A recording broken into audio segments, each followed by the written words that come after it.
folks, it's Nick Granville. So I was just mucking around with the sound there. I'm going to talk about that today. But first, I just want to mention we had a gig last night at the Library Bar in Wellington with Mark Lockett's group, and went really well actually. I was really happy with how it went.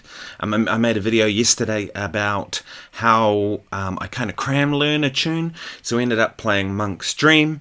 Actually went really well. Was choice. It wasn't quite what I expected. He played the drum melody and I started playing some chords, and I realized that, because he was kind of using elbows and things to sort of bend notes on the drums, it doesn't cut through as hard as hitting with sticks. So I had to really pull right back.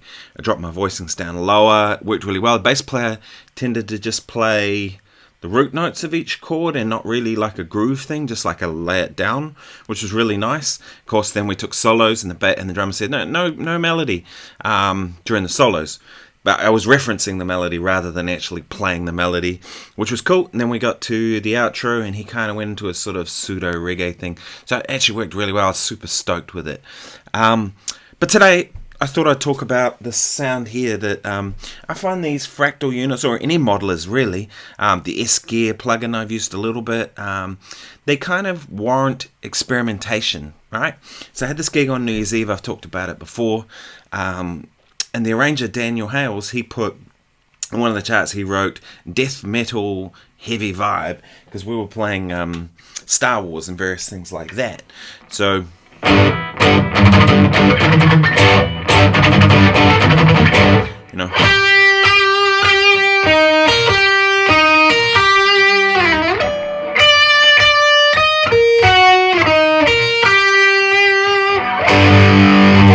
So that sound there is like it's a Friedman. Now, I've never actually played a real Friedman. I know they're kind of Marshall-esque, but a bit gruntier.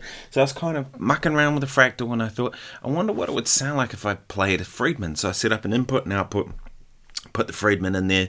Thought, well, 4x12 cab is probably what it's going to be. And that was the sound that kind of came straight out of it. I just put a little bit of verb on.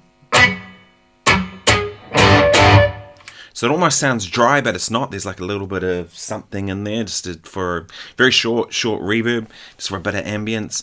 And that was kind of the sound. I was like, wow, okay, maybe I need to try a real Friedman, because they're probably a beast, right? But these things kind of encourage you to experiment. I was playing around yesterday with John Cordy's AC20. I don't know if you guys follow him, but I do. I'm a big fan of his channel. Great player, really good content. I really like his video. I hate that word, content. I'll talk about that at some other stage. But plays great, just, really cool, into the modeling stuff, pedals, amps, guitar tone stuff. He's great. If you haven't checked him out, John Nathan Cordy, I think he goes by. I first heard of him from Rob Harris, so but yeah, anyway, so his AC20 sound, the Morgan AC20 thing, I was playing around with that in there and was really impressed. But again, experimenting. So this sound here, as I said, is the Friedman.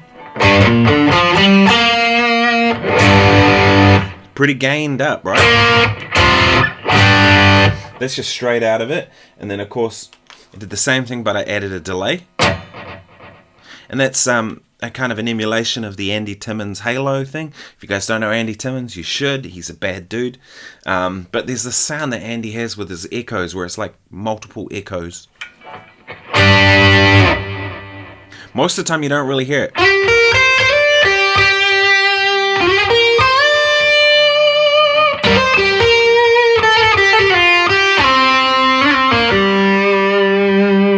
You don't really hear the echoes in there, but it sort of it creates this halo effect around it. I guess that's probably why it's called that.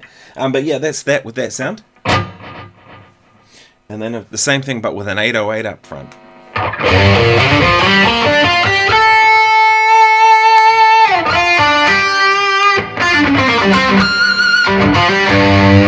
When you really want to get those artificial harmonic squeals and stuff going on, that's kind of what the thing is. Now, I'm not a big fan of the Ibanez Tube Screamer 808 anymore. I used to be. I have a bunch of them. Nowadays, I just find they just don't have any bottom end, and it drives me nuts. But in this case, there's so much bottom end on that sound that I don't... The 808 actually works perfectly because it reduces some of the bottom end, some of the top end, and just pushes the mid-range, and which is really good for bridge pickup. soloing, right? On this guitar, everything you heard was bridge pickup. Sometimes cool, turn your tone control back. My volume's on about 2 or 3.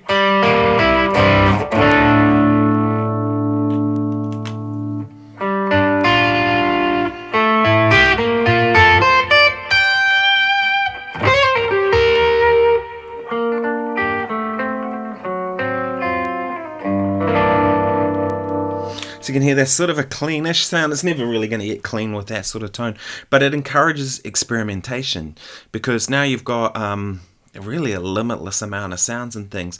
On my old Fractal AX8, my favourite sound was always the Sir Riot pedal.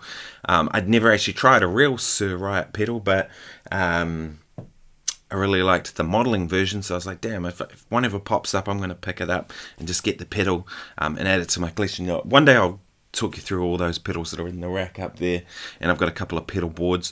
Although, to be honest, since I had this, I don't think I've plugged a pedal in. I've plugged a few pedals into the front of this, so kind of treating it as an amp, and I might just plug it into here and use this as the amp part, and then kind of go with the pedal from there. But running into a traditional amp, I haven't done it since I've had it, because it just is really powerful, like I said, and it allows experimentation. So that was the Friedman, as I mentioned, but here's that John Cordy AC20. I just copied his settings from that YouTube video. It's pretty cool. And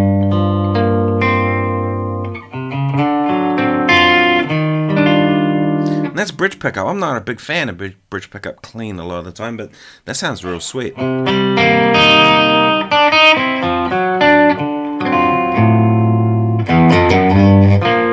I go to mid pickup, just got a little bit of breakup.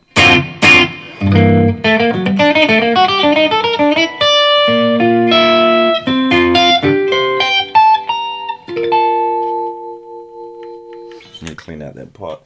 And then, of course, he had a version with the Timmy pedal on.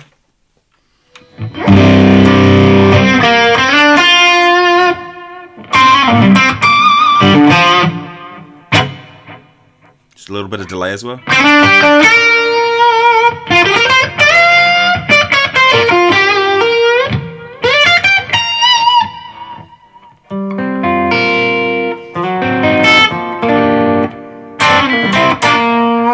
My volume control on 6.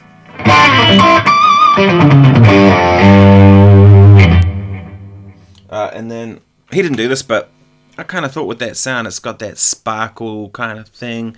I thought actually that'd be a really good one for the Zen Drive. And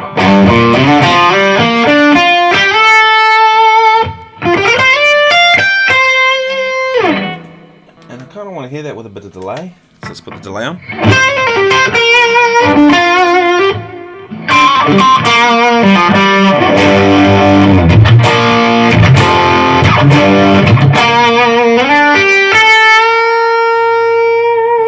So it's falling apart a little bit there, mostly because of all that mid-range that comes from the Zen Drive. But yeah, it just encourages experimentation. I've never played a Morgan AC20 either, or a Friedman. And there's a heap of amps in this thing that I've never tried, so I kind of experiment with them.